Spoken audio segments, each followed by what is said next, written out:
Bienvenidas, bienvenidos a este espacio del CEDIF Deliberar. Hoy vamos a hablar del Plan de Acción Nacional de Reducción del Mercurio en Bolivia, un tema que cruza salud, medio ambiente, derechos de los pueblos indígenas. El mercurio usado en la minería del oro amenaza ríos, ecosistemas, y para analizar nos acompañan tres voces clave. Oscar Campanini, director del CEDIF, Jimena Mercado, periodista investigadora en minería y mercurio, y Ruth Alipas, lideresa indígena, vocera de la CONTECAPO. Gracias por acompañarnos. Ruth, para entrar en el contexto, desde los territorios indígenas amazónicos, ¿cuáles son los impactos más visibles que ya está dejando el uso del mercurio en la minería aurífera y cómo se manifiesta en la salud, en los ríos, en la vida cotidiana de las comunidades? Bueno, primero que tenemos que ubicarnos en el contexto y es el territorio, ¿no? Y el territorio, el río, en realidad, uno es eso, la degradación del espacio-territorio que son los ríos, el impacto directo al alimento, es decir, al suelo, a los peces y que nosotros vamos ingiriendo. Es decir, esto pone en riesgo nuestra soberanía alimentaria, es decir, aquello que nosotros podemos obtener como hemos hecho tradicionalmente y ancestralmente, es sacar peces o sembrar nuestros productos en las orillas de los ríos y consumirlos. Y además del agua, tenemos que entender que en nuestro territorio no tenemos servicios de agua potable, entonces consumimos también esta agua. Entonces, la manera como estamos ingiriendo es por en todo lo que está en ese espacio territorial. Segundo, es el hecho de que ya contaminados, ya sabiendo cuán contaminados estamos, podemos encontrar como una explicación a lo que ya veníamos viviendo, lo que ya se veía en los territorios. En el caso de los SEJAS, por ejemplo, personas que no pueden caminar, están postradas en camas, en sillas de ruedas que les han donado, y mujeres jóvenes de 30 años que están muriendo con cáncer, por ejemplo, niños que han venido naciendo con deformaciones, niños que han venido naciendo que no pueden hablar, es decir, no han desarrollado la capacidad de hablar. Entonces, está relacionado eso realmente al daño cerebral que se ha dado durante la gestación, durante el embarazo, y algo que nos ha generado una vez que hemos sabido por dónde estamos consumiendo el mercurio o ingiriendo el mercurio, es el consumo de pescado. El temor que ha generado en nuestras comunidades, de las poblaciones, pero al mismo tiempo saber que no podemos evitar consumir, porque de otra forma es como que nos alimentamos con algo contaminado o no nos alimentamos. Básicamente en eso radica los impactos en el que estamos viviendo y bueno, la salud, la afectación, muchos que van diciendo que tienen problemas diarreicos, por ejemplo, los niños que van teniendo, sobre todo los niños, ¿no? Y los jóvenes. Gracias, Ruth. Jimena, en tus investigaciones que has seguido de cerca las rutas del mercurio y la expansión de la minería del oro, ¿quiénes están detrás de este negocio en Bolivia? ¿Cooperativas? ¿Empresas? ¿Actores internacionales? ¿Cómo se articula esa cadena de poder? Muchas gracias por la consulta, querida Jimena. Yo feliz de estar con Oscar, con Ruth, relevantes investigadores además y defensores. Y Jimena, detrás del mercurio y por ende detrás de la minería del oro hay múltiples actores, ¿no? Tenemos que decir que actualmente hay 3 actores mineros, ¿no? Reconocidos por la Constitución, que es el Estado, son las cooperativas mineras y también las empresas privadas. Pero en el caso del oro, más del 90% de la extracción del oro está bajo el control de las cooperativas auríferas, ¿no? Y se estima que más del 70% de la extracción del oro se encuentra en el departamento de La Paz. Entonces, hay que imaginarse que el mayor impacto que se está teniendo es en la Amazonía. ¿Y quiénes están detrás de las operaciones mineras? Cooperativistas auríferos en sociedades ilegales con capitales extranjeros. Estamos hablando de chinos, colombianos, que prácticamente han traído una tecnología que no había en Bolivia, ¿no? Estamos hablando de las famosas dragas o dragones chinos que oscilan en 300,000 hasta $500,000 de acuerdo a la envergadura que tienen. La mayoría están instaladas en el río Caca, ¿no? Y si bien estamos hablando de una zona tradicionalmente minera, tenemos que decir que antes no se veía esta explotación intensiva, ¿no? Con la presencia de estos actores extranjeros. Pero también si nos vamos un poco más allá, Beni, Pando, el río Madre de Dios, vamos a encontrar realmente sorpresivamente actores mineros que no son del lugar, en su mayoría son gente del occidente, ¿no? Y también del Chapare, ¿no? Cocaleros que se han convertido en auríferos.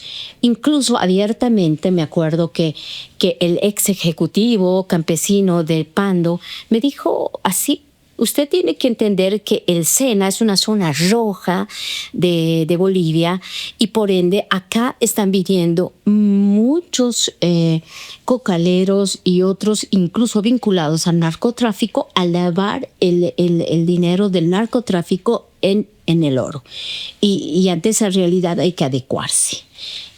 Esa es la realidad. Pero incluso hay un personaje que a mí me llamó bastante la atención y era una señora que la llaman la Pandinita, pero la Pandinita es una señora de pollera de raíces aymaras, pero que ahora está muy vinculada a la actividad aurífera, ¿no? Incluso fue la presidenta de una gran cooperativa y es dueña de cadenas de supermercados, carnicerías, allá muy conocida, y allá la llaman Pandinita. Es decir que hubo ese traslado migratorio de la gente del occidente entusiasmados por la actividad del oro. Y otro actor muy fuerte que prácticamente es un monopolio que controla la actividad de la extracción del oro en el río Madre de Dios y otros afluentes entre Beni y Pando es Asobal, la Asociación de Balseros, ¿no? Entonces, que son nuevamente cooperativistas. Y son cooperativistas, ojo, presidente, vicepresidente no son benianos, a pesar de que ahí está la sede de Asobal, está en Rivera Alta. Ellos son, si no son de La Paz, Potosí, Oruro, Cochabamba, entonces hay ese fenómeno migratorio también vinculado con los actores. Gracias, Jimé. Más adelante vamos a retornar el tema de zonas de excepción, las zonas rojas, porque es un aspecto que sí lo tenemos que tocar en esta mesa. Óscar, frente a este contexto de minería ilegal, uso de mercurio, ¿cómo vemos al Estado en este momento involucrado, por ejemplo, en la compra de oro a través del Banco Central? ¿Cómo se explican este tipo de decisiones? ¿Qué riesgos implica frente a todo lo que estamos viviendo? El Estado, en el caso de Bolivia, tiene un rol central en la minería del oro, y no es reciente, no solamente con el Banco Central, todo lo que está pasando, que voy a tocar inmediatamente, sino desde un momento previo, y justamente Asobal, que ya fue mencionado por Jimena, es actualmente una cooperativa muy importante que controla gran parte de la minería en todo el departamento de Pando, colindante con Beni y La Paz. Todo el río Madre de Dios es controlado por esta cooperativa. Sus orígenes, sin embargo, tienen que ver con el Estado. Entre el 2007 y 2009, Juan Ramón de la Quintana, un personaje muy conocido, además con un rol central, tuvo la capacidad de lograr el control del gobierno en el espacio, en el Pando principalmente, en parte de Santa Cruz, espacios que políticamente no controlaba el partido en gobierno en ese momento. ¿Cómo lo hizo? Lo hizo a través de fortalecer a la minería. Lo que hizo fue expulsar a mineros peruanos y brasileros, de esa forma lograr alianzas con los mineros bolivianos. Es así como se formó Asobal, que es una asociación de balseros. Así nació, no como una cooperativa, se transformó posteriormente. Y logró esta alianza expulsando a los extranjeros, pero además fortaleciendo a estos mineros. ¿Cómo? A través del condicionamiento de la provisión de diésel, porque el diésel es un insumo esencial para la minería, a cambio de que los mineros, le den la fuerza política, pero además le empiecen a vender oro. ¿Por qué? Porque desde el 2011 que Bolivia ya tiene una ley para que el Estado pueda comprar oro a los mineros bolivianos, supuestamente con un argumento de fortalecer las reservas internacionales. Lo interesante es que desde el 2011 hasta el 2023 Apenas se logró comprar 0,7 toneladas de oro, nada, con esta empresa boliviana del oro, Evo se llama, ¿no? Pero es recién, desde el 2023, que se vuelve a sacar una ley con el argumento de que no había suficiente sostén legal para comprar oro, cosa que era falsa, porque sí se podía comprar, se compró, y se saca una nueva ley para fortalecer, entre comillas, las reservas internacionales de oro en Bolivia. Desde su aprobación, desde mayo del 2023 hasta mediados del 2024, el Estado compró 18,63 toneladas de oro, equivalentes a 1.218 millones de dólares. Eso no se quedó en las reservas internacionales. Eso lo que hizo fue venderse, obviamente, en el exterior. ¿Para qué? Para poder resolver la gran dificultad en la que estamos actualmente, que es la provisión de divisas, el conseguir divisas, ¿no? ¿Para qué? Para subvencionar el diésel, ¿no? Entonces, el Estado, el gobierno, ha tenido que recurrir a ese tipo de leyes, ese tipo de argumentos, ese tipo de normativas para poder salvar un problema. La dificultad de eso, y es algo que sí tendríamos que analizar, no solamente nosotros acá, sino hacia afuera, es que el Estado se está convirtiendo, lamentablemente, en un ente que lava oro, ¿no? Lava oro, porque este oro que está comprando no tiene ningún respaldo de que está cumpliendo la normativa, ni siquiera tiene un respaldo de que es un oro que se saca en Bolivia. Posiblemente sea un oro que viene de otros países, y al ser un Estado el que está comerciándolo y vendiendo fuera de Bolivia, no tiene los mismos controles que otras entidades mineras, y por tanto es más fácilmente aceptado. Ruth, tú hablabas un poco de los impactos, pero y más allá de esos impactos inmediatos, ¿qué sienten las comunidades respecto al futuro si esta situación continúa? ¿Hay temor al daño irreversible, que ya lo hemos visto, o confianza en que este plan de acción de reducción del mercurio pueda cambiar algo? ¿Cuál es la situación en este momento sobre los impactos? Bueno, para empezar, hay un desconocimiento generalizado de las poblaciones sobre la existencia de este plan, por la sencilla razón de que nosotros, los pueblos indígenas afectados por la contaminación del mercurio, no hemos sido invitados o a ser partícipes de la elaboración de este plan, ¿no? ¿Y cuál es el objetivo de este plan de acción nacional de reducción de mercurio? De acuerdo al convenio, en realidad, de Minamata, que es preservar o cuidar la salud y el medio ambiente. Ese es el propósito. Pero cuando hay una población afectada, directamente afectada por el mercurio, en este caso nosotros, los pueblos indígenas, hemos sido excluidos, ¿cómo se puede elaborar un plan para cuidar la salud y el medio ambiente si estos actores claves que somos nosotros no hemos aportado, no hemos contribuido con nuestra vivencia, con nuestra experiencia? ¿Cómo puedes hacer un plan así que excluye poblaciones afectadas? Entonces, para nosotros, simplemente uno es el desconocimiento. Lo otro, a pesar que el gobierno y quienes han elaborado este documento, que es una política pública además, y según eso, nosotros, los pueblos indígenas, deberíamos haber sido consultados, porque toda política pública que va a tener algún impacto en nuestra vida debería ser consultada a nosotros. Entonces, una política pública que se está elaborando no cuenta con la participación de las poblaciones indígenas. Al carecer de ese conocimiento nosotros, y que han dicho que nos van a socializar a ciertas organizaciones, pero nosotros solo somos una parte de la población, ¿no es cierto? Están los investigadores, la academia, están las organizaciones de la sociedad civil especializadas como el CEDIP, que hace ese tipo de investigaciones, periodistas como ustedes que tienen que conocer, aportar desde también lo que se hace, ¿no? Entonces, para nosotros, uno es ese temor de que no va a cambiar nada, porque no nos representa, no estamos incluidos. No va a cambiar tampoco la situación de la minería en Bolivia, porque este PAN además está tomando como actor clave a la minería cooperativizada, con fines de formalizarla y con fines de que se reduzca el mercurio. Pero ojo, la minería cooperativizada no es una minería artesanal, y este PAN es para la minería artesanal. Pero no hay, es decir, estamos hablando de una minería cooperativizada que es intermediaria de estos grandes capitales que ya ha mencionado Jimena y también Oscar, es decir, con participación del Estado. Entonces hay una contradicción, ¿no es cierto? Está dirigida a un tipo de minería cuando en realidad no existe ese tipo de minería artesanal. Además no está ni en la Constitución reconocida porque no las han arrebatado a los pueblos indígenas esta minería tradicional artesanal que hacíamos con bateas y sin tóxicos, ¿no? Esta minería que hace la minería cooperativizada es con grande maquinaria, con grandes capitales, con mercurio. Entonces hay una contradicción. Entonces, ¿qué va a cambiar acá? Entonces para nosotros ya hay una falla de concepción del mismo pan, ¿no? Y con quiénes van a trabajar.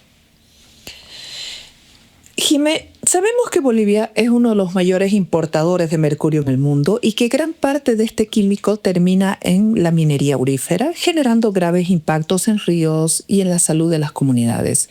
Frente a esta urgencia, el plan presentó el Plan de Acción Nacional de Reducción del Mercurio, que debería ser la respuesta al problema. Desde el periodismo de investigación, ¿cómo se percibe este plan? ¿Se siente que está a la altura de la emergencia que vivimos o se queda corto frente a la magnitud del daño? Se queda corto, pero también incompleto. A pesar de que este plan dice que tiene una mirada integral, no está tomando factores socioambientales, ni siquiera económicos, ¿no? Menos vamos a decir culturales, pero si vamos a hablar de la emergencia en sí por el uso del mercurio, realmente los plazos que se está dando este plan son muy largos, muy lentos y poco eficientes. Fíjate que al 2031 está planteando reducir al 60% el uso del mercurio, lo cual muestra de que para el Estado boliviano no es un tema de emergencia. ¿Y por qué el Estado está tan lento y tan complaciente a un sector como el cooperativista? Siendo que el sector cooperativista no aporta ni siquiera económicamente lo que podría dar el oro en otros contextos y en otros países. Apenas 1.7 a 2.5% por concepto de regalías es lo que deja al Estado. Es decir, que ni siquiera compensa económicamente el impacto que luego deja en el país. Ya hay estudios serios, estudios que hizo el CEDIF junto con la Universidad de Cartagena. La CEPILAF también hizo otros estudios junto con la UMSA. Es decir, todos los estudios están demostrando que los niveles de contaminación por el mercurio están muy por encima de los máximos permitidos, que es 1 parte por millón. Entonces, ya hay tanta evidencia de esto y aún así no se lo está tomando en serio. Pero también hay otro aspecto. Hay poca transparencia en el acceso a información. Personalmente, yo he tenido la dificultad de luego de cubrir este foro internacional que se estaba haciendo a puertas cerradas, vamos a decir, difundir una información dando a conocer justamente esto, la exclusión de los pueblos indígenas y la lentitud y los planes de reducción. Entonces, rápidamente fui hostigada por personal que entonces yo pensé que era del ministerio, de alguno de los ministerios, y habían sido de Planet Gold. Es una de las instancias ejecutivas, técnicas, que está trabajando en este plan y bueno, pues está trabajando además de la mano de ONUDI, ¿no? La Organización de Naciones Unidas para el Desarrollo Industrial. Estos aspectos llaman poderosamente la atención, que luego ya al día siguiente no me dejaron ingresar al evento porque no les gustó el enfoque crítico que hice sobre el tratamiento de esta temática, ¿no? Claro. Oscar, hemos hablado precisamente de cómo el mercurio se usa de manera masiva en la minería aurífera y de los graves impactos que ya está dejando en la Amazonía. Pero detrás de ese uso hay también un mercado que mueve enormes intereses: importación, distribución, contrabando, que abastecen a miles de operaciones mineras. Se habla mucho de la minería ilegal, de las redes que controlan este comercio. ¿Qué tan fuertes son estos circuitos en Bolivia y cómo logran operar con tanta impunidad frente a la ausencia o incluso la complicidad del Estado? Aquí es interesante, importante ver no solamente lo que pasa en Bolivia, sino lo que pasa en la región. El convenio de Minamata entre el 2002 y 2013 ha sido ratificado por la mayoría de los países de nuestra región. En el caso de Bolivia, el 2015 se ha ratificado.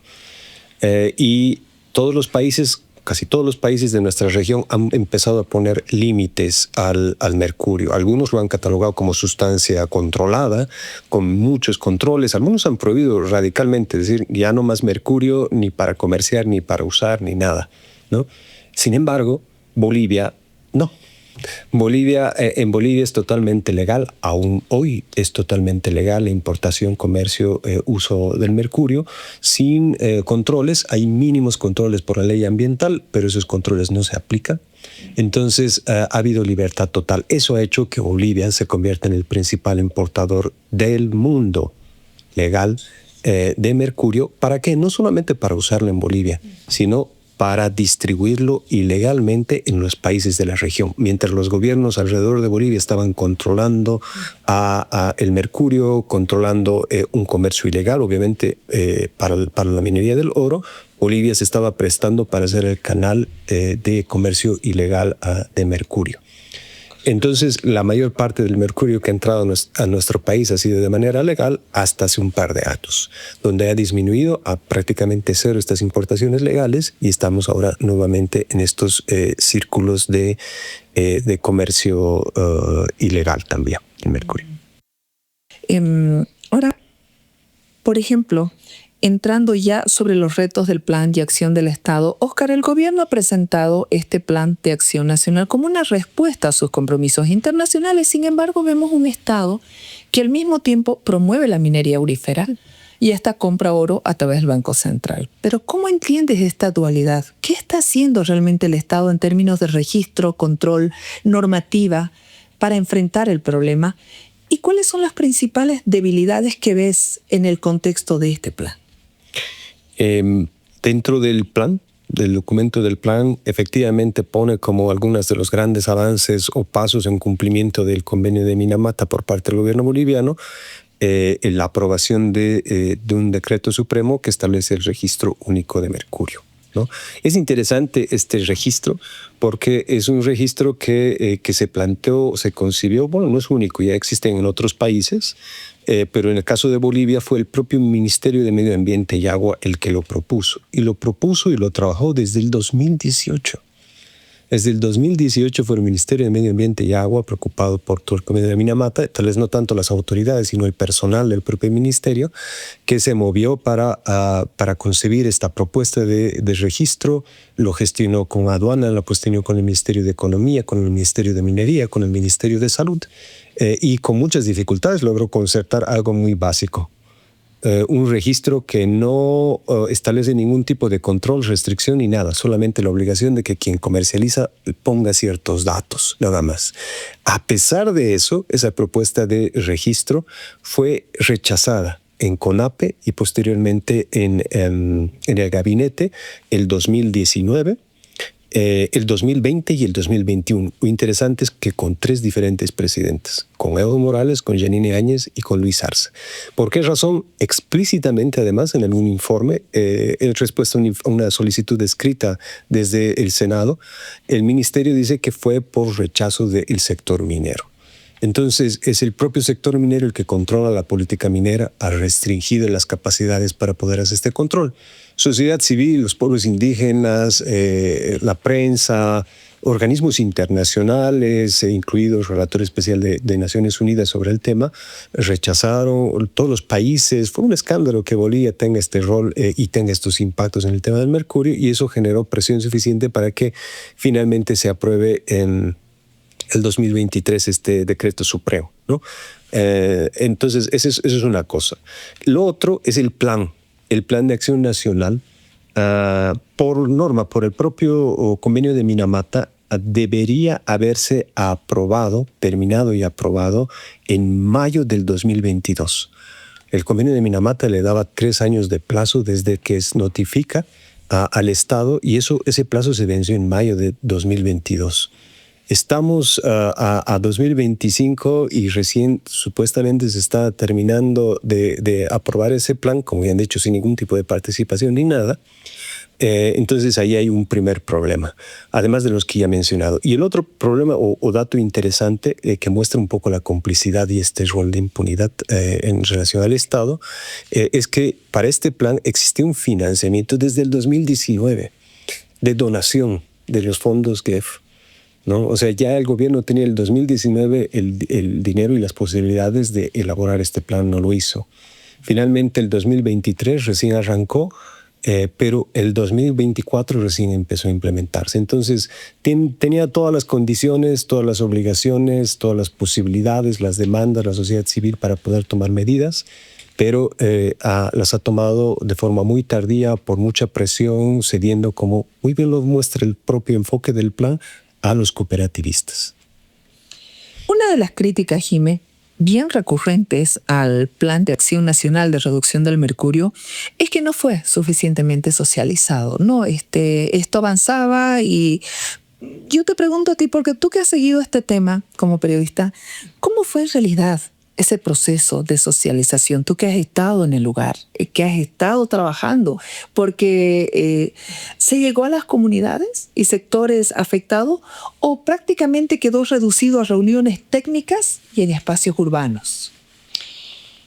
Se redujo al trabajo en gabinete, vamos a decir, ¿no? Y obviamente ha tenido que tener también un componente de trabajo de campo, no obstante, sin participación de los pueblos indígenas.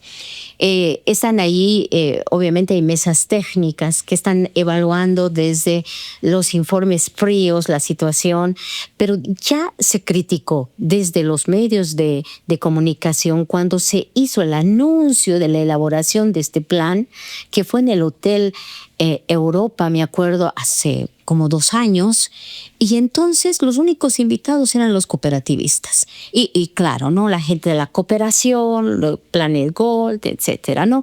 Y hay una fundación que está encargada de sistematizar todo este trabajo, que es MedMit. Entonces, como ¿ves? No se contempló a los grupos, a los pueblos indígenas impactados. Tampoco hubo una participación de la sociedad civil que podría haber aportado, como fundaciones, como el CEDIF, centros de estudios que están ahí en el terreno recogiendo información, que trabajan directamente con las comunidades. No hubo esto, ¿no? Entonces se hizo a nivel de cooperación, con participación de los cooperativistas auríferos, interesados además en el tema, en dilatar estas medidas de reducción. Pero yo quiero acotar lo siguiente. En una reciente entrevista que realicé al presidente y vicepresidente de Asobal, esta gran cooperativa monopólica del Madre de Dios, ellos abiertamente decían de que, primero, que estaban dispuestos a llegar a cero mercurio siempre y cuando el gobierno financie la transición tecnológica. 1. Segundo, decían, aquí hay que hablar claramente, es diésel por mercurio. Entonces, si el gobierno no les garantiza el diésel subvencionado, además, no va a haber oro, ¿no? Entonces hay una lógica desde los sectores auríferos de que el oro les pertenece a ellos, no pertenece a los bolivianos, no lo ven como un recurso estratégico no renovable, no, es su oro. Y ellos van a ver además a quién van a vender. Y lo dicen abiertamente que también les conviene vender más a las comercializadoras privadas. Porque, ojo, las comercializadoras privadas les pagan al cash, ¿no? Si no tienen dólares, les pagan en bolivianos, pero al tipo de cambio del mercado paralelo.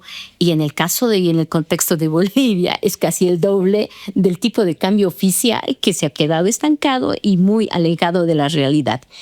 Entonces, son esos los contextos en los que nos estamos moviendo y hay presión del sector aurífero, además con un poder político, económico, que ha crecido en el gobierno del MAS, que ahora logra incluso excluir de todo este proceso de negociación a quienes han resultado más impactados. Ruth, Se ha señalado que los pueblos indígenas no participaron en la construcción del plan. Pero más allá de ese hecho, ¿qué lectura haces tú de su contenido? Danos esos elementos que habrá útiles para proteger a las comunidades o son insuficientes, preocupantes. Amplíanos más esa tu lectura de este plan. Bueno, no solo es mi lectura, ¿no? Es una lectura que hacemos de manera colectiva los pueblos indígenas que estamos impactados. Soy una de las contaminadas con mercurio, pero lo que nosotros venimos viendo es cómo se concibe este plan de acción nacional, ¿no? Y básicamente, por contar ya incluso con un proyecto que va a apoyar a la implementación de este plan, nos preocupa tremendamente el hecho de que el contenido en realidad es para perpetuar la minería en nuestros territorios, en nuestros ríos, en la Amazonía. Es decir, no hay un interés en realidad de respetar aquello que los pueblos indígenas venimos constantemente, pero constantemente y sostenidamente rechazando todo tipo de minería en nuestros territorios, no solamente si es legal o ilegal, porque al final es contra los impactos o a los daños que nos trae la minería que no contempla este plan. Ellos creen que con este plan y al reducir la minería, el uso del mercurio, va a ser una minería responsable o incluso una minería verde y que va a producir una minería, un oro certificado que se va a poder vender. Es decir, a eso apunta este plan en definitiva. Y a nosotros eso nos preocupa, pero además no toma en cuenta otro elemento que no tiene que ver con el uso de mercurio, sino el daño a las comunidades, el daño social, la destrucción que hay. Por ejemplo, la minería de oro y ningún tipo de minería educa. La minería lo que hace es entorpecer a la gente. Es decir, la convierte en una... la degrada socialmente y genera violencia. Se quiere imponer, atropella, avasalla. Es decir, y cuando hablamos de degradar socialmente, es decir, saca lo peor de las personas y eso divide a las comunidades, rompe con toda la dinámica social que existía antes en nuestras comunidades. Es decir, ahora hay grupos que están como en contra dentro de nuestras propias comunidades. Es decir, eso genera la minería y ese PAF no contempla esto, obviamente porque tiene que ver solamente con el mercurio y no están viendo todo el contexto del problema de la minería, ¿no? Por lo que para nosotros destruye nuestra cultura, destruye nuestras formas de vida, nuestras formas tradicionales de vivir en comunidad, hasta todavía, en algunas todavía podríamos decir que vivíamos en armonía. Y por eso nosotros vemos que la minería es el arma más efectiva y más letal que nos está conduciendo a la extinción cultural, social, pero también a través del mercurio. Jimena, en Bolivia se habla cada vez más de zonas de excepción donde la minería opera sin control, de zonas rojas marcadas por violencia y del ingreso de capitales extranjeros que aprovechan esta falta de regulación. Desde tu investigación, ¿qué nos espera si este escenario se consolida? ¿Podría el país convertirse en un enclave de minería descontrolada, dominada por intereses externos? Lo que se está viendo es primero la multiplicación, el crecimiento, la expansión de la presencia extranjera en el país. Poblaciones, comunidades como Mayaya en el municipio de Teoponte, en el departamento de La Paz, por ejemplo, ha vaciado lo que era la capital del municipio, Teoponte, y hasta es como casi un pueblo medio vacío. Y la gente se ha trasladado a Mayaya por la dinámica minera que hay allí, ¿no? Y ahí podemos decir claramente de que hay zonas de excepción. ¿Por qué? Primera cosa que me ha llamado la atención que todas estas poblaciones de la ruta del oro en el departamento de La Paz tienen unas calles conocidas como las Quencha calles, donde funcionan todos los días, en algunos casos como en Mapiri, de lunes a lunes, donde ofrecen servicios de bares, cantinas, lenocinios, donde se conoce que hay menores de edad también. Entonces, hay un estudio inicialmente que hizo la Fundación Munasim Culiaquita que advertía que la presencia extranjera dinamizó más todavía la explotación sexual de menores. Pero en una investigación que realicé junto con Guara Vargas, que ella es periodista, lo que pudimos ver es primero que hay una debilidad del propio Estado para atacar este tipo de delitos, ¿no? La trata de menores para la explotación sexual y comercial en la ruta aurífera está muy vinculada a la minería del oro, pero sobre todo a la actividad minera ilegal. Segundo tema, zonas de excepción donde hay presencia de grupos armados irregulares como Arcopongo, eso prácticamente se ha consolidado. En 2018 yo hice una investigación que me llevó hasta este cantón que queda en la provincia Inquisibi de Sudyungas, ¿no? Entonces hay que pasar por el municipio cocalero de La Asunta, y ahí esto no es casual, también mucho se vincula el tema del narcotráfico, la producción de la droga, etcétera, con también estos circuitos de la minería ilegal. Y ahí prácticamente hay un grupo armado irregular que controla que nadie pase a esta zona, a este cantón, donde se tomaron 50 cuadrículas mineras que eran de Comibol, es decir, del Estado, para hacer una zona de excepción para la explotación ilegal del oro. Pero lo que más llama la atención, que entonces cuando le pregunté directamente al entonces ministro de Minería, César Navarro, por qué se permitía este tipo de actividades allá, porque ni siquiera dejaban regalías, y él respondió de que sí dejaban regalías porque ese oro que era ilegal se iba formalizando en el camino y después se exportaba como legal.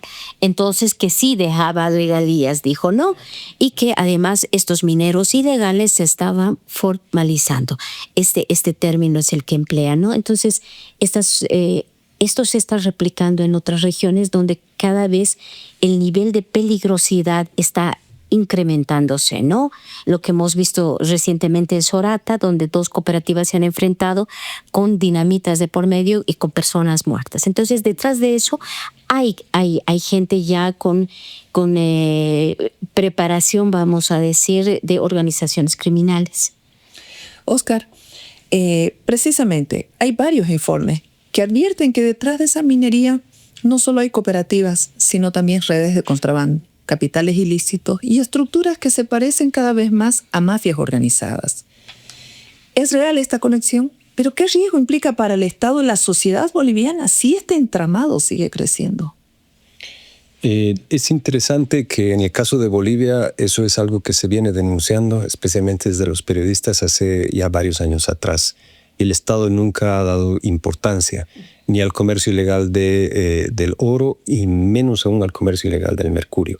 Pero es interesante que este año ha habido un importante estudio y ha habido un operativo que ha identificado cómo el comercio ilegal de mercurio desde México hacia Colombia, Perú y Bolivia está vinculado a los grandes carteles internacionales, concretamente al cartel Jalisco Nueva Generación. Este estudio identificó que entre el 2019 y 2025, de forma ilegal, con mecanismos que pasaban cualquier tipo de control en estas aduanas de estos países, lograron exportar 200 toneladas de mercurio que posibilitaron alrededor de $8.000 millones en oro. Esos 200 toneladas sirvieron para sacar oro y se estima que fueron $8.000 millones en oro. Entonces estamos hablando de grandes volúmenes, obviamente grandes carteles están involucrados en eso y lamentablemente Bolivia es también parte de eso. Este estudio no da cuenta de lo que ocurre en Bolivia porque no llegaron a avanzar hasta ese nivel. En el caso de Colombia identificaron que están vinculados a grupos armados. En el caso del Perú identificaron que están vinculados a toda la región de Madre de Dios, que es una región muy compleja en términos de economías ilícitas. Entonces, en el caso de Bolivia no hay información información, pero ya desde hace años se identificaron relaciones con grupos peruanos, se identificó indicios de comercio ilegal.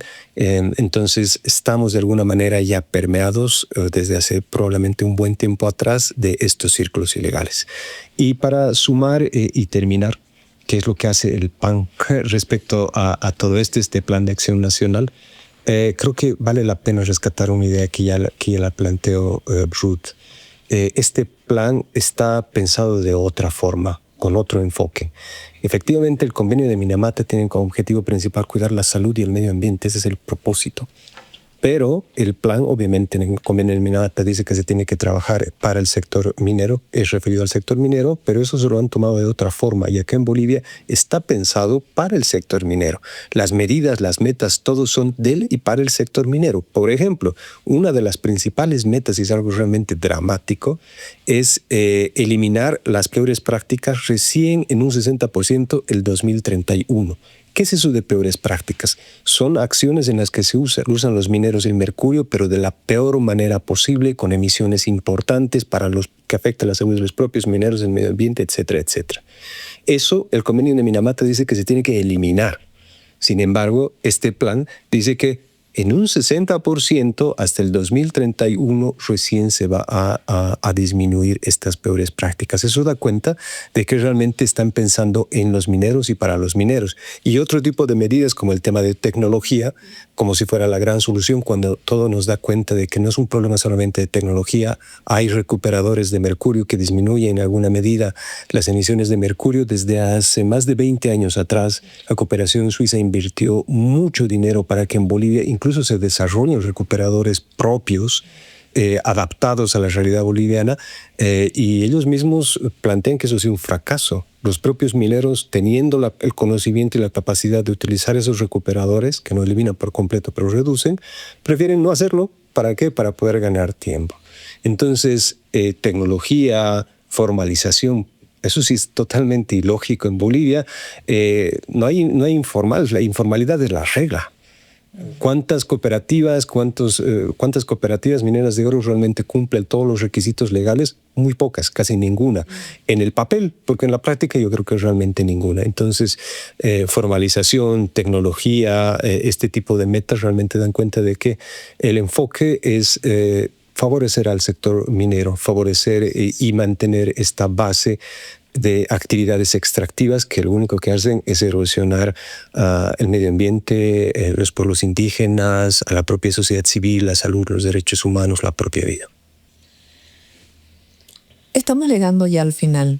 Sin embargo, Ruth, esto yo quiero preguntarte, porque la minería no solo es un debate económico-político, sino una realidad diaria en las comunidades indígenas, donde deja contaminación, división social y pérdida de territorios, entre lo que tú has señalado. ¿Qué significa para ustedes convivir con esa presión creciente de la minería aurífera? ¿Y qué futuro ven si no se toman medidas urgentes? Ya lo había dicho, particularmente desde las mujeres, que las mujeres somos madres, somos esposas, somos hermanas, somos tías, en las comunidades y abuelas ya, ¿no? Incluso este temor, yo he escuchado de mujeres que dicen, si la minería llega a nuestro territorio, a nuestra comunidad, vamos a desaparecer. Por un simple hecho de que, por la forma como se apropian de los espacios, la minería, ¿no? Y otro, que, bueno, ya no podemos llegar, ya no podemos transitar libremente en nuestro territorio. Es la experiencia que yo he tenido el 2022. Intentamos ingresar por el río Tuichi a nuestro territorio y no pudimos porque la minería ha puesto sus trancas, sus controles que no permite el ingreso a nadie. Lo hemos vivido también en una verificación en Chuzuara, también el 2022. Y ahí, por eso digo que la minería no educa, degrada socialmente, porque la minería, podría decir, discúlpeme que use esta palabra, pero embrutece, ¿no? Es decir, vuelve torpes a las personas, a no respetar normas, a no respetar leyes, no respetar autoridad. Por ejemplo, un minero decía, a mí no me van a Nadie puede venir aquí cuando una autoridad nacional se presenta. Nadie puede venir acá, ni siquiera el presidente. ¿Qué significa eso? Que hemos perdido soberanía territorial, los bolivianos, donde ya no podemos transitar libremente en nuestros territorios, en nuestros ríos, caminar tranquilos. En los pueblos están instalados, se ha proliferado centros de expendio de bebidas, de todo tipo de drogas, es decir, esos bares que están en las calles que van acosando a las niñas, a las mujeres que transitan, ofreciéndoles, comprarles lo que sea. Es decir, es una toma, es una forma de diversas formas de toma de las comunidades. Entonces, para nosotros vivir constantemente acosados, atosigados, hostigados y con temor y con miedo de que vamos a perder nuestro territorio y vamos a perdernos como pueblo y como cultura, eso es lo que nos genera la minería, y eso es lo que tiene que tomar en cuenta el gobierno, los organismos internacionales como la ONU y como la ONU misma.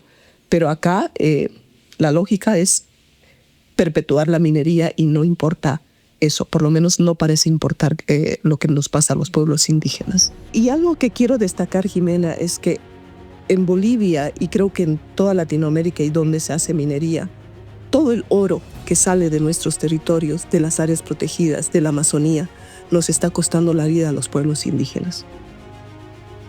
Hemos recorrido en esta conversación un mapa complejo y al mismo tiempo revelador, desde los impactos del mercurio en la vida de las comunidades hasta las redes económicas y mafiosas que sostienen la minería del oro, pasando por los límites del propio Estado para dar respuesta a este problema.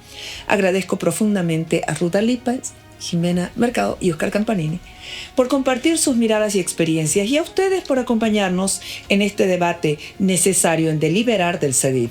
El futuro de Bolivia se juega también en sus ríos y en sus pueblos, y lo que hagamos hoy marcará el mañana de todos y todas. Gracias por seguirnos.